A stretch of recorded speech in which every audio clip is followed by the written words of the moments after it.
Fa hanalohany fifananana tamin'ny zoma lasatora manako dia nisy ny lanonana tamin'ny fomba ofisialy nentina nanomboana izany fifaninanam-pirenena ho an'ny sokajy vehivavy izany tetsy amin'ny 15 alarobia tamin'ireo no nanarautan'ireo rehetra izay mpiara-miombonantoka tamin'ny fanatotsanana izy ity nisaotra sy ny dia nampafantatra izany ireo andrasana tanjon'andrasana amin'ity fifaninanam-pirenena ity anisan'ny misongadina moa ny fametrahana indray sy ny fananganana indray izany ny ekipa mpirenena malagasy ho an'ity taranja bola kitra sokajy vehivavy ity hiatrika ny lalao minosy indrindra indrindra.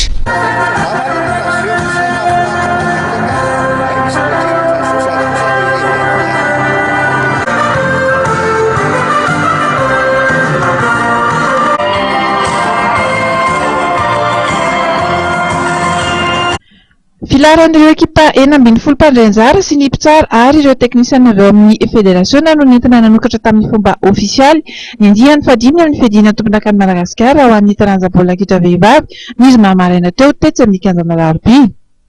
Nandritra ity lanonam-panokafana ity no nanamafisan'ny tale jeneraly ny orinasa RTL Madagasikara izay manohana ny fifaninanana ny fahavononany hatrany hanohana ny kitra vehivavy eto Madagasikara. Izany dia tsy hijanona fotsiny amin'ny fifaninanana nasionaly ho izy fa dia hitohy amin'ny fampifindronana ny ekipa-pirenena ihany koa. Tetsekila kosa dia nisaotra ny komite mpanatanteraka ny federasiona malagasy n'ity taranja ity tarihan'ny filohan'ny Natalia Rabebika manao amin'ny komite mpiainy kitra vehivavy amin'ny nanapahany-hevitra ny anasiana ny ekipa-pirenena malagasy indray izay atrika ny lalaon'ny nosy sy ny lalao afrikanina. Tsy adino ihany koa nefa nankasitraka ny faninanana nataon'ny orinasa RTL atao anatin'izay telotaona izay.